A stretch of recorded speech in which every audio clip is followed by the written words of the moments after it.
Hey everyone, welcome to Inside Indiana Overtime. I'm Seth Tao, he's Ben Lather. We're at Memorial Stadium. We just watched Indiana in a really long game. Yeah, thanks to a lot of replay reviews and other reasons. Indiana just crushed Georgia Southern 52-17 here in Bloomington. Really, it was just out of hand from the start. Yeah.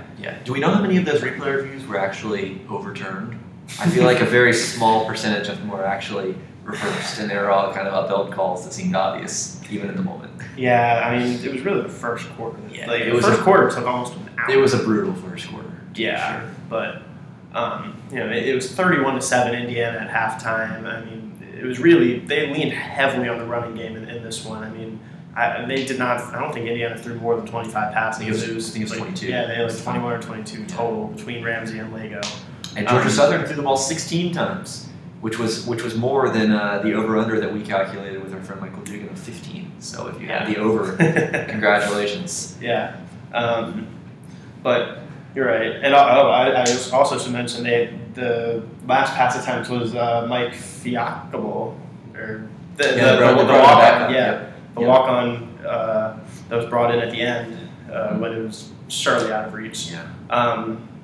But yeah, they leaned heavily on the running game in this one. Morgan Ellison just dominated. I mean, really from the start, you could tell this was going to be a big game for him. Yeah, he was the story of the game, and I was really impressed with him going down the stretch of that Virginia game. He was sort of the featured back in that fourth quarter and had a few nice runs. Didn't break any out, but ran hard and clearly showed some of those qualities you look for in a running back. He absolutely continued that in this game against Georgia Southern. I mean, 186 yards on 25 carries. Both by far career highs for the true freshman who's playing in just his third game here. And I think he answers one of the biggest questions that Indiana has, because all season we've been talking about the run game. Who's going to step up? Who's going to be the featured back? Right now, that's Morgan Ellison clearly. I mean, no one else has really shown the ability to do what he's done. And again, I understand it's Georgia Southern. They're not the most stifling defense that Indiana's going to face. And it'll be a nice testing ground here coming up with Penn State, Michigan, and Michigan State in the next 4 weeks. So we'll see if he can do what he did today, or at least something close to it, against better competition. But Indiana doesn't need him to run for 186 yards every night. They need at least the threat of a competent running game, a guy who can keep the defense off guard, because when you have both elements of your offense working, you can let Richard Lego or Peyton Ramsey. Kind of opens things up for them. They can sling it out of the pocket, and then you can lean on Ellison for that ground and pound. Yeah, you make a good point. I mean, Ellison had today, it was the fourth most rushing yards by an IU true freshman, or IU freshman, 186. The record is Anthony Thompson with 207. But, I mean, also encouraging. I mean, Cole Guest didn't get that many looks, but he broke off a big run tonight also. His first touch of the game was 42 yards straight down into the red zone. Right. I mean, what you said, I completely agree with what you said. They don't need Morgan Ellison to rush for 186 every night, but just the threat of a running back that can do that can break off those big runs is huge, because they didn't have that the first couple games. I mean, and they really, really could have used that against Ohio State. But, that won them the game here. I mean, it was certainly a night to remember for Ellison. Yeah, and another thing I thought won them the game was the defense. Obviously Tom Allen talks about takeaways all the time, and forcing turnovers and getting that ball back. Indiana didn't have any takeaways through the first 2 games of the season. They had 3 tonight, which Tom Allen has said before, 3 per game is his goal. They got that tonight. 2 fumble recoveries. I guess 3 fumble recoveries. One of them was sort of just one was really a recovery. It was just literally a takeaway. He grabbed the ball and just ripped it out of the Georgia Southern players' hands. They got a defensive touchdown. Really, all things were clicking on the defensive end, and that was without Rashard Fant, one of the key members of that defense. So that was encouraging to see as well. They didn't do as well as maybe you look for in the running game, but at the same time, Georgia Southern ran that ball a lot. It's a lot to ask for a defense to completely shut down a run game that's going to run the ball as often as Georgia Southern did.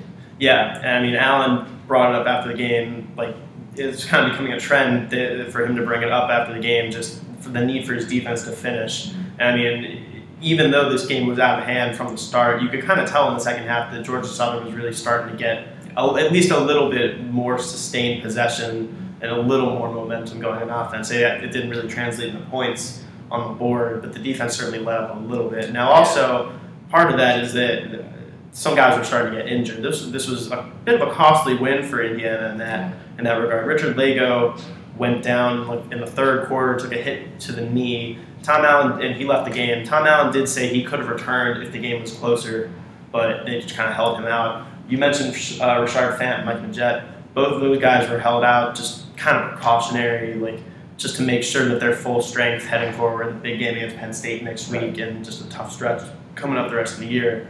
And the biggest injuries of the day were Marcelino Ball and A'Shawn Riggins. But both of those guys went down, had to leave the game. We don't really know what their status is, what the injuries are, but that's certainly something to watch because, I mean, those are two key players of IU's young secondary. And we saw that secondary break down a couple times there in the second half.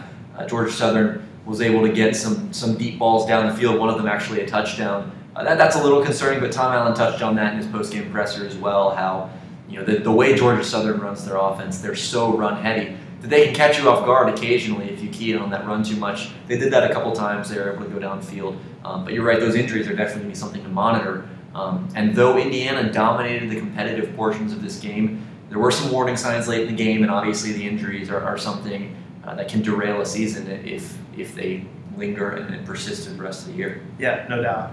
And IU also added a score on special teams. They scored in all three phases of the game tonight. J-Shun Harris, for the second game in a row, returned a punt to the house, 70 yards this time. It was a pretty impressive return. He's playing with a lot of confidence right now. I mean, who wouldn't be after returning punts for touchdowns 2 games in a row? Yeah, I think that's the record. He tied the record most punt returns in a season for an IU player. Great to see him back on the field. Obviously with the injury history that he's been through. He provides a dynamic element on special teams, potentially in the receiving game as well. I don't know how much we'll see him there this season, but certainly as a punt returner, extremely dynamic. Right. I mean, just in general, IU special teams so far this year have looked so much more clean and sharp than they did last year because there were so many problems with that last year. Just botched snaps, missed field goals, bad holds. Just so many bad punt coverage, fumbles on returns, ineffective returning. Just so many things went wrong on special teams last year for Indiana, and to see it look so good now, it's got to be pretty refreshing for them. Yeah, I mean, Griffin Oaks is kicking it well. Hayden Whitehead has looked good punting the ball. He did today. Obviously, the ambidextrous punter. Yeah, he punted with both legs today. There you go. And we touched on Harris, so it's good to see, like you said, the cleanness, the crispness. You can't afford to have botched snaps, missed field goals on short range. You need to be clean. You need to keep special teams tight because that's an area that if it's too big of a discrepancy between one team and the other, that can really swing the game. And Indiana so far has not lost any games due to their special teams. Right. So Indiana moves to 2-1, Georgia Southern 0-3, but Indiana 2-1, and big game next week. Indiana will hit the road, going to Penn State to take on the Nittany Lions. Number 4 ranked. And they are playing Iowa as we speak on the road, but we will not be at Penn State, unfortunately. We will probably not be there unless someone gives me a free plane ticket out to Pennsylvania. I don't think I'm going to go. So we will not be there. Yeah. But we will have coverage from here in Bloomington. So be on the lookout for that. Be on the lookout for more coverage coming out of this game. But for now, he's Ben Ladner. I'm Seth Tao. Thank you for watching and enjoy the rest of your weekend.